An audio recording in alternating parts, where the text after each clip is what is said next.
Welcome to the deep dive. Today, we're getting into something that seems pretty straightforward, but is actually a big forensic challenge: identifying saliva. Absolutely. And we're drawing insights directly from Richard Lai's forensic biology text. Right. Our goal is really to walk you through how forensic experts tackle this, from the first hints to, getting that solid confirmation, making sense of the serology and the molecular stuff. It's vital because, well, saliva turns up everywhere forensically. Think licked envelopes, cigarette ends, bite marks. Hmm. It's incredibly common. But the main marker, this enzyme we look for, isn't just in saliva, is it? No, and that's the crux of the problem. It's found in other body fluids, too. So that lack of initial specificity, that's what forensic biologists are always working to overcome. Okay, let's back up a bit. The source itself. How much saliva are we actually producing? A surprising amount, actually. Humans produce about 1.0 to 1.5 liters every single day. Wow, 1.5 liters. Yeah, it's quite a volume. And it comes mainly from 3 sets of glands. About 70% is from the submandibular glands. Then, maybe 25% from the parotids, and the last 5% or so from the sublingual glands. That's a lot of liquid. It's mostly water, right? So what's the tiny component that forensics actually zeroes in on? It's an enzyme called amylase, alpha amylase specifically, Amylase. Why amylase? because its job is to kick off carbohydrate digestion. It starts breaking down starches the moment food enters your mouth. So if we find amylase activity, it suggests saliva might be present. Okay, let's dig into that enzyme action, because the book gets pretty specific and it seems key to the tests. Starch. That's things like amylose and amylopectin. Precisely. Starch is a big polysaccharide. Amylase is like a long, straight chain of glucose units linked by what we call alpha-1 to 4 linkages. Amylopectin also uses those alpha-1 to 4 links, but it's heavily branched, using alpha-1 to 6 bonds to create those branches, the more complex structure. And amylase acts like molecular scissors on these chains. That's a good way to put it. Human alpha amylase specifically are interesting because they chop randomly along those alpha-1 to 4 links. Yeah, releasing maltose that's 2 glucose units as they go. This is different from, say, beta amylases in plants or bacteria, which sort of nibble away only from the ends of the chain. Okay, that difference sounds important, but it gets more complex, right? Because we humans make 2 main types of alpha amylase. We do, 2 isoenzymes. There's human salivary alpha amylase, HSA. That's made in the salivary glands, coded by the AMY1 gene locus. Right, the target. And then there's human pancreatic alpha amylase, HPA. Yeah. Made in the pancreas, coded by the AMY2 locus. And here's the catch. They are very, very similar chemically, highly homologous. Hold on. If they're that similar, how big a problem is that? Could a test for the salivary one, HSA, accidentally pick up the pancreatic one, HPA? That's exactly the problem. Because they're so structurally similar, an antibody designed to grab HSA is quite likely to cross-react with HPA as well. And HPA. It's not just stuck in the pancreas, right? It can show up elsewhere. Unfortunately for forensics, yes. It can be found in trace amounts in other fluids. Perspiration, semen, even tears and milk. So let me get this straight. Amylase activity can be found in saliva, yes, but also potentially in semen, tears, milk, sweat, vaginal secretions. Why? What does that mean for the initial tests then? If you find amylase activity, you haven't really found saliva definitively, have you? Not at all. It means any test just measuring total amylase activity is only presumptive. It's an indication, a screening tool, nothing more. It cannot confirm the stain is saliva. That's the critical point to grasp. Okay, so purely testing activity is kind of a dead end for certainty. Before even getting to chemical tests, what's the very first step in the lab? What do they look for? Well, first is just careful visual examination, often using an alternate light source, or ALS. So like a UV light? Similar, but usually a specific wavelength, like 470 nanometers, viewed through orange goggles. Saliva stains can fluoresce under ALS, which helps locate them, though importantly, the fluorescence is often weaker than, say, a semen stain. Okay. Anything else visually? You might also do a microscopic examination. Look for buccal epithelial cells, cheek cells. Finding those is a pretty strong indicator of mouth origin. Right. But the main presumptive tests focus on that amylase activity we talked about. Let's start with the old school one, the starch-iodine assay. How does that work? It's based on simple chemistry. Iodine reacts with the amylose component of starch and turns this really deep blue, almost black color. Okay. But if amylase is present in your sample, it breaks down the starch first. So when you add the iodine later, there's no starch left to react with, and you don't get the blue color in that area. And how is that used practically, the radial diffusion method? Exactly. You make an agar gel plate that has starch mixed into it. Then you punch a small hole, the well, and put your sample extract in the well. Uh-huh. If there's amylase, it diffuses out into the gel, breaking down the starch in a circle around the well. Then you flood the plate with iodine solution. Hmm. The whole plate turns dark blue, except for a clear, colorless zone around the well where the amylase destroyed the starch. And the bigger the clear zone, the more amylase was there. Generally, yes. The diameter is related to the amylase concentration. But again, this tells you nothing about the source of the amylase. Could be salivary, pancreatic, even bacterial contamination. Still presumptive. Which is why labs move towards other methods, like the colorimetric ones, Fidibus and Salij. Correct. These are generally considered more sensitive and a bit more practical. They use a clever substrate, starch, that has an insoluble blue dye chemically linked to it. Okay, dye-linked starch. How does that help? When amylase attacks this substrate, it breaks the starch down, releasing small, soluble fragments of the dye. The blue dye dissolves into the liquid. Ah, so you get a blue color developing in the solution. Exactly. And the intensity of that blue color, which you can measure accurately with a spectrophotometer, typically at 620 nanometers for Fidibus, tells you how much amylase activity you have. That sounds more quantitative. And there's a really neat practical use for this, isn't there? Amylase mapping, the press test. Why is that so useful? Oh, it's incredibly useful, especially for large items. Imagine you have, say, a bed sheet or a shirt with a potential saliva stain.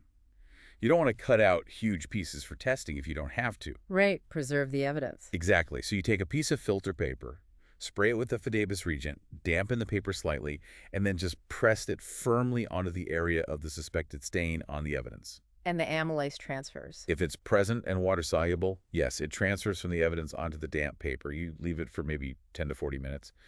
If amylase was there, you'll see a light blue area develop on the paper, mirroring the shape of the stain. So it helps you pinpoint exactly where the stain is without damaging the item much. Precisely. It maps the stain location. Then you know exactly where to take a smaller, targeted sample for the real confirmatory testing later. It saves time, saves evidence. Still presumptive, mind you. Still presumptive. Got it. Okay, these initial tests basically filter the evidence, tell you where potential saliva might be. They narrow it down, but they don't give you the definitive answer. Which brings us to the big question. How do we get definitive? How do we move from, well, there's amylase here, to this is human saliva? This must involve more targeted techniques. Absolutely. Now we need specificity. We need to target the human salivary amylase, the HSA protein itself, and distinguish it from HPA and other amylases. The main tool for this nowadays is often an immunochromatographic assay. That sounds technical, like those rapid test strips. Exactly. The RSID saliva kit is the classic example. It's a lateral flow script test, works a bit like a pregnancy test, but designed for HSA. Okay, walk us through that. It uses antibodies, right? An antibody antigen sandwich. It does. It's quite elegant. In the sample well area of the strip, there's a labeled monoclonal antibody that specifically targets HSA. It's usually labeled with something visible, like colloidal gold, which looks pink or red. So you add your sample extract. Right. If HSA is present in the extract, it binds to this labeled antibody, forming a complex. Then the liquid flows up the strip by capillary action. It reaches the test zone, or T line. Embedded in this line is another anti-HSA antibody, but this one is immobilized, stuck to the strip. Okay. If the HSA-labeled antibody complex is present, it gets captured by this second antibody at the T line. This forms the sandwich. Immobilized antibody, HSA-labeled antibody. And because the labeled antibody is colored, you see a pink line appear at the T. So pink line at T means HSA positive. What about the control zone? Further up the strip is the control zone, or C line. This usually has an immobilized antibody that just captures the labeled antibody itself, regardless of whether HSA is bound to it. A pink line must appear here to show the test worked correctly, that the liquid flowed properly and the reagents are active. No C line means the test is invalid. Correct. Even if the T line appears, you need the C line for a valid result. And the big advantage here is? Speed and specificity. You get a result in about 10 minutes. It's highly sensitive, can detect HSA from as little as 1 microliter of saliva. And crucially, it's highly specific for HSA. Good quality kits show virtually no cross-reactivity with human blood, semen, urine, vaginal secretions, or saliva from common animals. It really isolates the human salivary component. That sounds pretty definitive, so why would a lab use anything else? What about ELISA? That also uses antibodies, doesn't it? It does. ELISA, or enzyme-linked immunosorbent assay, uses the same antibody-antigen-antibody sandwich principle. The main difference is quantification. RSID is just yes, no, positive, negative. Essentially, yes. ELISA is designed to tell you how much HSA is present. Instead of just a colored line, it uses reporting enzymes attached to the antibodies that generate a measurable signal, usually colorimetric or fluorometric. Ah, so the stronger the signal, the more HSA. Exactly. You compare the signal from your sample to signals from known amounts of HSA standards to get a quantitative result. It's very sensitive and specific, like RSID, but it takes longer and requires more lab equipment, like a plate reader. Okay, so RSID for quick confirmation, Eliza, if you need to know how much. That covers the protein itself. But you mentioned even more cutting-edge stuff. RNA-based assays, going beyond the protein. Yes, this is moving towards cellular specificity. The idea here isn't to find the amylase protein, but to find the instructions for making proteins that are uniquely expressed in the cells of the oral cavity. The messenger RNA, the mRNA. Precisely. Using techniques like reverse transcriptase PCR or RT-PCR, labs can look for specific mRNA transcripts known to be highly abundant and specific to oral cells. Are there specific genes they look for? Yes, the source mentions examples like HTN3, which codes for histatin-3, and STATH, coding for stathrin. These proteins have functions related to maintaining health in the mouth, like protecting tooth enamel. So finding the mRNA for those proteins is really strong evidence the sample came from mouth cells? Exceptionally strong evidence. It offers potentially the highest level of specificity, confirming the cellular origin, and these methods can often be automated. Sounds ideal. Is there a downside? The major limitation is RNA stability.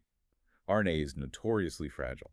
It gets broken down very easily by enzymes called ribonucleases, which are everywhere, including in biological samples and the environment. So if the sample is old or wasn't stored perfectly, the RNA might just be gone. That's the big risk.